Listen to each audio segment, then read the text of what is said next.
You guys got to forgive me. You know, I'm new at this. Okay, here we go. This is Don Brown, Mr. Too Easy. This is Knowledge is Power Hour.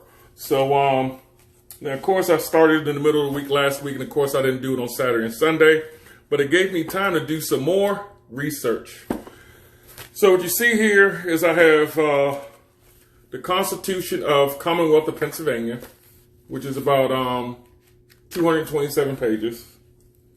And then I have Title 35, Health and Safety, and that's about 300 pages. So I have a binding machine, so when I print these out, I actually put them in to make a binder. So we're going to focus on this, and then tomorrow we'll focus on this. But I only have an hour. So, of course, I looked up on Governor Wolf website, Pennsylvania Governor Wolf Emergency Order, Test and Bounds, and Executive Authority. So, bam. So, of course, it says the governor responsible for meeting dangers of the Commonwealth and the people presented by disasters in Title 35, PA 73-7301, Section A. Disaster defined and introduced, I'm tongue-tied. Disaster and defined to include man-made disaster, natural disaster, and war-caused disaster. Section 7102, the governor may address disasters through executive orders and declaration and must indicate the nature of the disaster and the area threatened and the condition in which brought the disaster about or which makes possible termination of state disaster emergency. Section 7301C, in addition to exercise the governor's supreme executive power pursuant by the statute. So when I looked up these statutes, okay, so if we look up General Provision 7102, it has the definitions, which I read, which was, I got them highlighted here. So we have man-made disaster, natural disaster, and war-caused disaster. So, of course, man-made disasters, an industrial or nuclear transportation accident, explosion, fraction, power failure, natural resources shortage, or other conditions except enemy action resulting from man-caused, such as oil spills and other injurious environmental contamination which threatens or causes supplemental damage to property, human suffering, hardship, or loss of life. That's man-made disaster. Then, of course, they also put in natural disaster, which is any hurricane, tornado, storm, flood, high water, wind-driven, water, tidal wave, earthquake, landslide, mudslide, snowstorm, drought, fire, explosion, and other catastrophic, which results in supplemental damage of property, hardship, suffering, or possible loss of life. So natural disaster is possible loss of life. Man-made disaster is hardship or loss of life.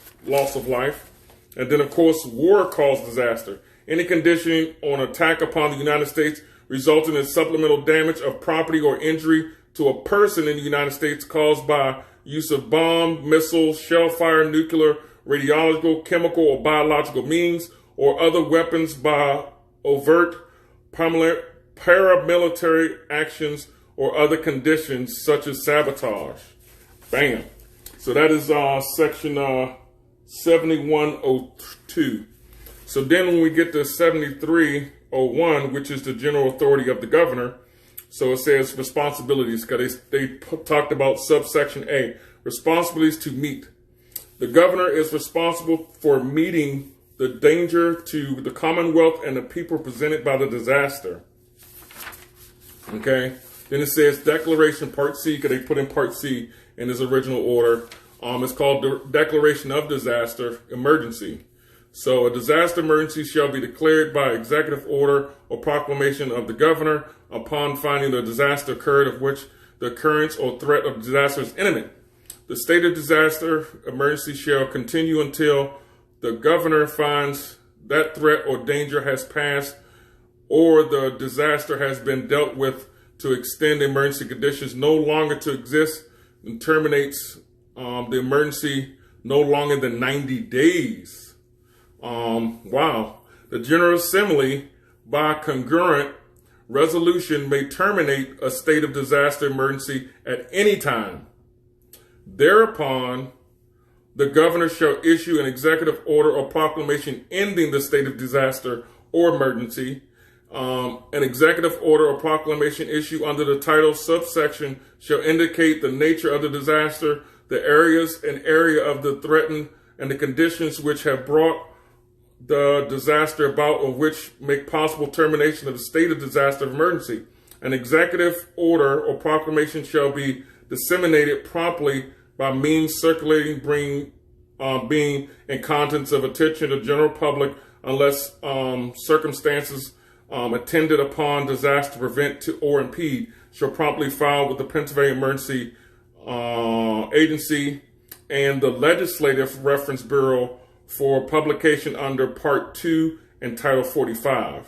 And that talks about the publication, so it says use any media or newspaper that you can to spread the word. So when I read these few things, okay, of course, in these subsections, it doesn't really speak about closures of businesses and big businesses stay open. So when I go to the stay home order guide that he issued, I gotta make sure all my stuff on my phone is set off. So I'm sorry, guys. So of course it talks about essential travel. It talks about state and local government. So, and when you read these, and this is only 3 pages, and I'm not going to read all 3 pages, but this can be found on the Pennsylvania.gov website as well. It's the stay home order guidance. So it basically says, you know, all travels related to provisions to access above mentioned individuals, activities, life-sustaining businesses, activities. So basically, almost every business is life-sustaining, you know, no matter how you see it. But to each his own, each person's interpretation. Okay, so this is why I talked about the very first one when I talked about the local, the state, and the national side. So if you contact your local government, let's say your mayor and your city council members and your county commissioners, okay, say you're a small business, say you're a big business, say you're just a regular resident, okay, and you voice your opinion, that way it trickles up to said governor to either be in the yellow, be in the red, be in the green, stay open, close, so they can see what the people wants. So it talks about state and local governments. So it says government shall use best judgment in exercising their authority in issuing, implementing directives and guidance. All such decisions should appropriately balance public health and safety while ensuring and continuing delivery of critical services and functions. Government employees and contractors should continue to operate under direction of their supervisors. So this is astounding to me because, you know, and then of course it talks about what we have here.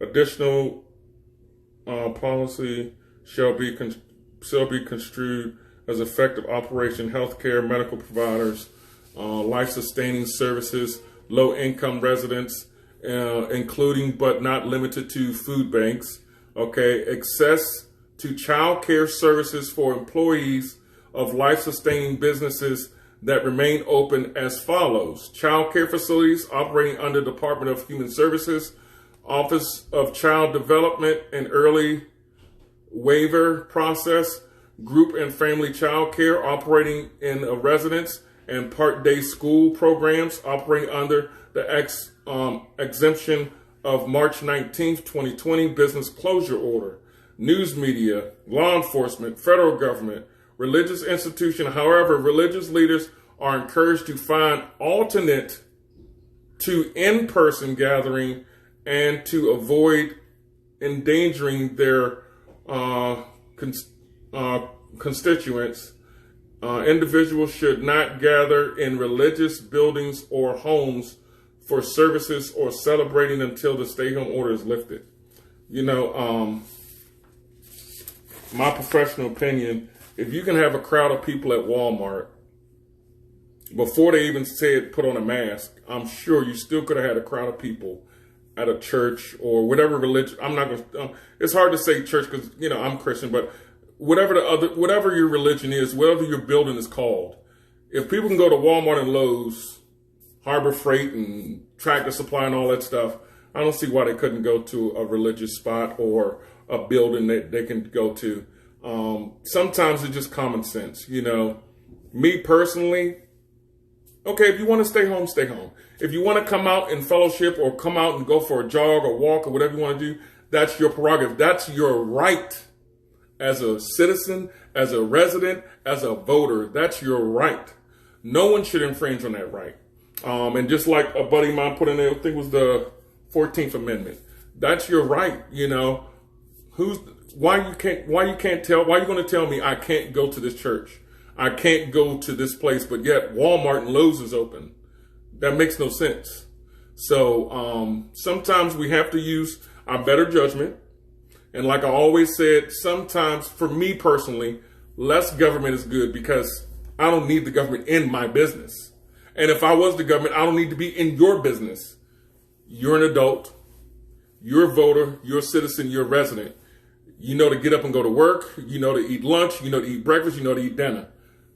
Then common sense would say, hey, if it's raining outside, let me get an umbrella. Well, if I feel that, you know, someone may call for a sneeze, let me wear a mask, or maybe they should wear a mask, or if I have a cold or whatever. We're smart enough as a person to say, okay, let me put a mask on, let me not take the mask off. So like when he put out in the one thing about wearing a mask, which was very confusing, but thankfully some places in Chambersburg, you know, they're a little bit more lenient. I'm not going to name the stores because I don't want them to get in trouble. But it did say if you had a precondition that's preventing you from wearing a mask, you don't have to wear a mask to enter. But of course, all the stores say you must wear a mask. Now, of course, I know some people with COPD. I know some people that's claustrophobic. And they cannot wear a mask.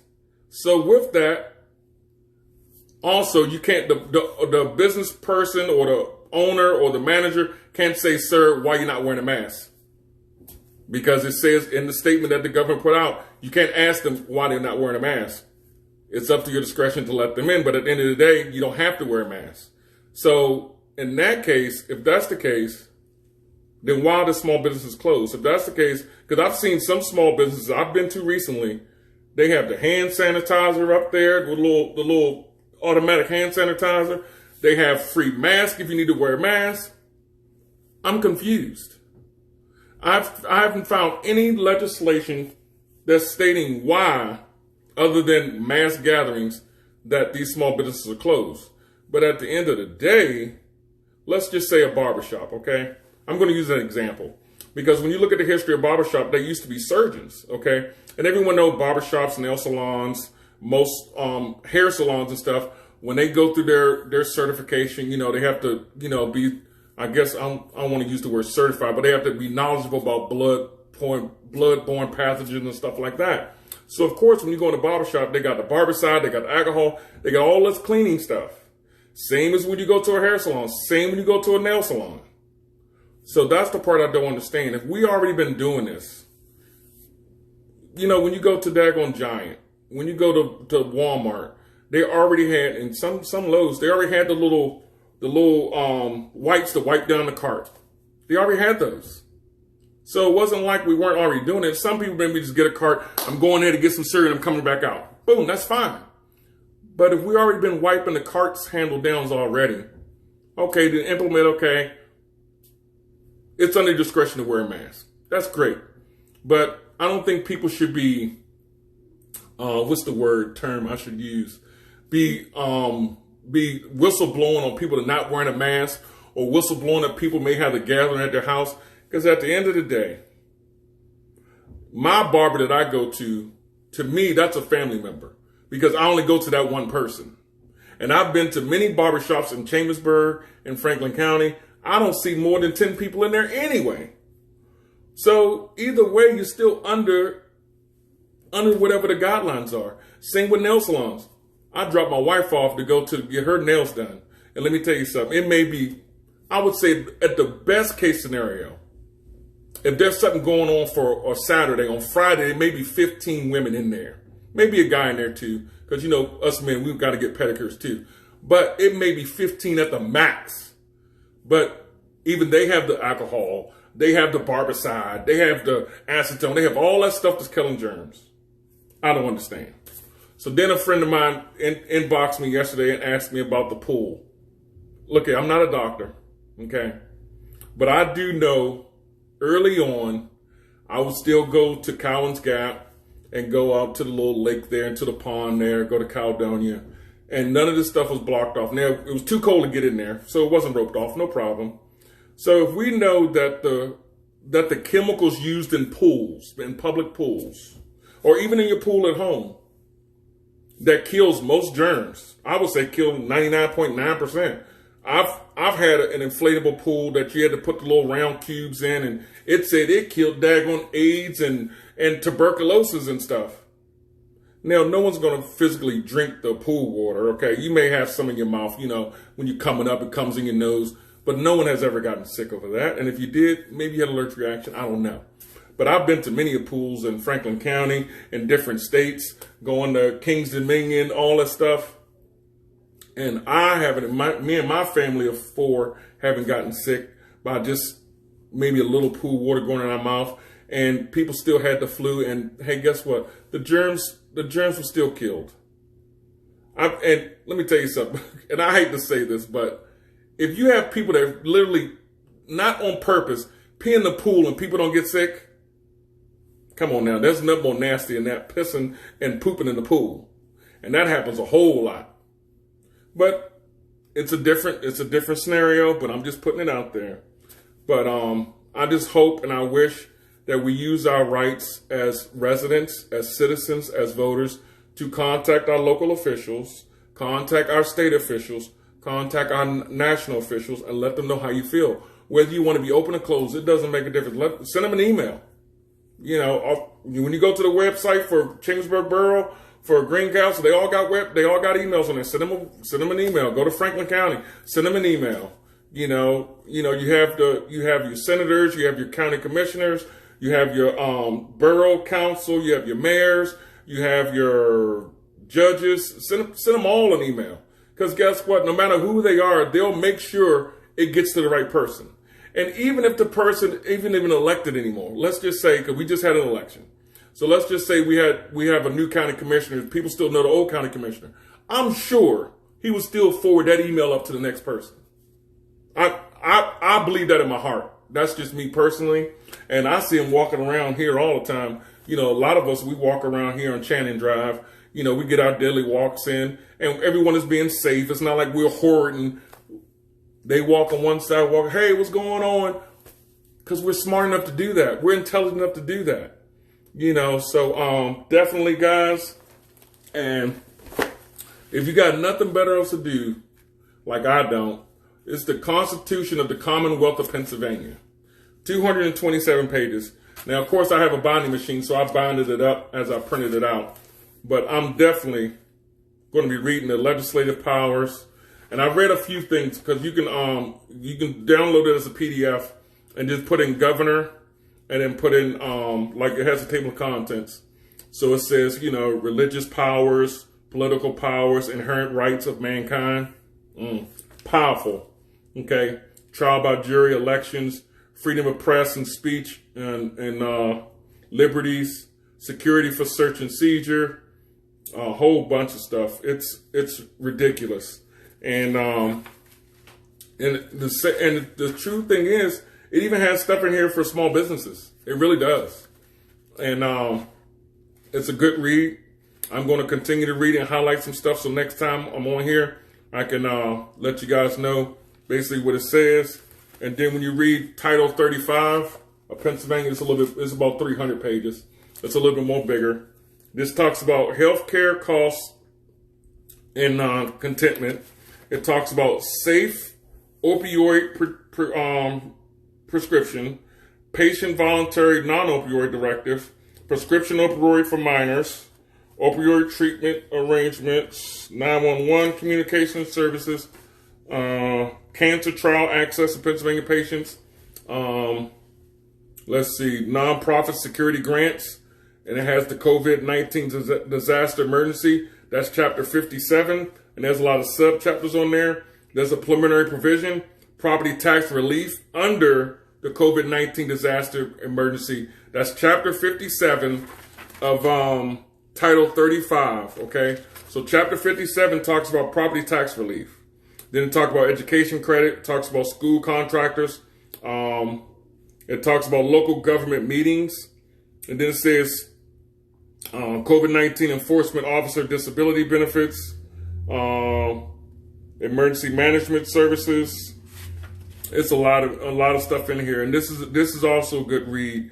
And let me see if I can find small businesses on here, because it even talks about fire department, volunteer fire department in here too. Let's see, emergency payment of expenses, local organizations and services, general provisions.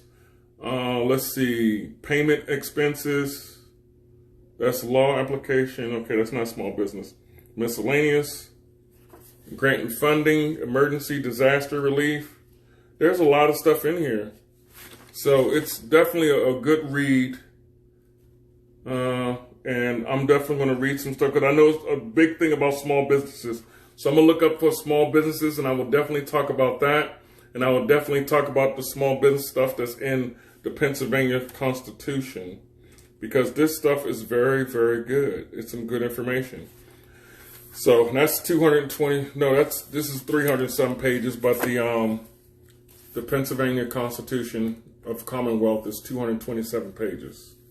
So definitely, guys and girls out there, let's educate ourselves, and I will do my best to and I'll read some stuff like I did previously, and then I'll give you my my opinion. And of course, you know, opinions vary. Like my granddad used to tell me, opinion is like an asshole. Everyone has one. Okay. So but that's why, you know, we have the services of, you know, lawyers, attorneys. Just like there's 3 branches of government, we got executive, judicial, and legislative. Executive on a city level is your mayor, on a state level is your governor, on a national level is your president. For judicial, of course, you got courts on all 3 levels. You already know that: county, state, and federal court, Supreme Court. And then for legislative branch, your city council, your borough council, and your county commissioner makes the laws. Your General Assembly for House for state makes the laws, and your General Assembly for the federal side makes the laws. So only the executive side, enforces the laws. The judicial side interprets the laws, and then of course the legislative creates the laws. So a governor cannot create a law, just so you guys know. Okay, that's only half of the quote. Opinions are like assholes. Everyone have one, and most of them stink. That is true. Thank you, Robert. That is true. So that is only part of the quote. So he gave me the full quote. So that is awesome.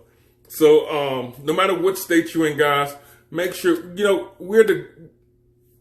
what am I, Generation X? I'm 45 years old. So we're the generation where we did manual stuff. We had typewriters, and then we had the internet. So we're the best generation, okay?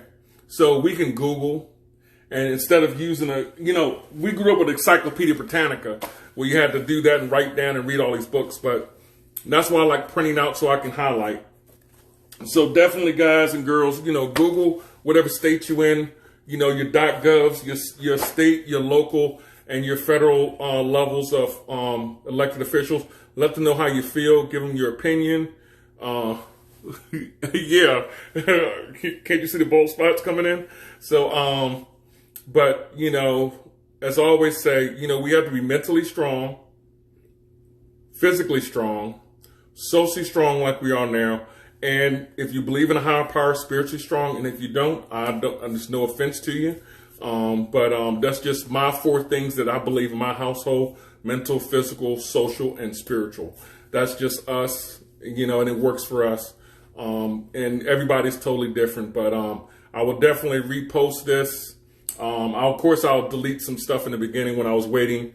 Yeah, we're Generation X. Okay, thank you, Robert. We're Generation X. That's right. We're the best generation, okay? The millennials, you guys got to catch up. But Generation X, we're definitely, we're very resilient.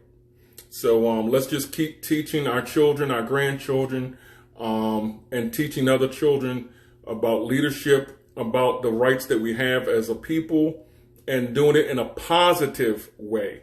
Positive way, okay? You know, our rights we can assemble in a positive way. And we've seen it in Harrisburg. We've seen it in Michigan. We've seen it in California. No one has gotten injured. Seen it in Virginia. No one has gotten injured. A lot of people complained, but no one has gotten injured. So that's positive protest. You know, so, you know, I was lucky enough, I was fortunate enough to be raised by my grandparents along with my mom. And my grandmother, you know, taught me about the, you know, the march with Dr. King and stuff like that, because my family's originally from Mobile, Alabama. So of course I get it all when I was a child. But positive protest, positive information, and that's why I'm doing this. Knowledge is power. Knowledge is power. With action is even better.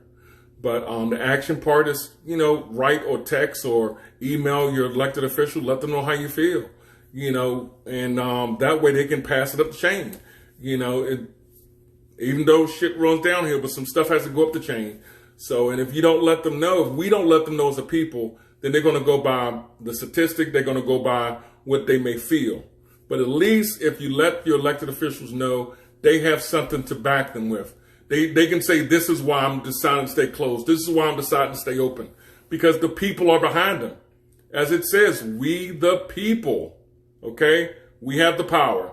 So until next time, guys, I think I'm getting close to my end. Oh, it's only been 20 minutes, but I'm still going to close off a little early. So until next time, guys, be mentally strong, physically strong, socially strong like we are now, and spiritually strong. Peace, America. Love you.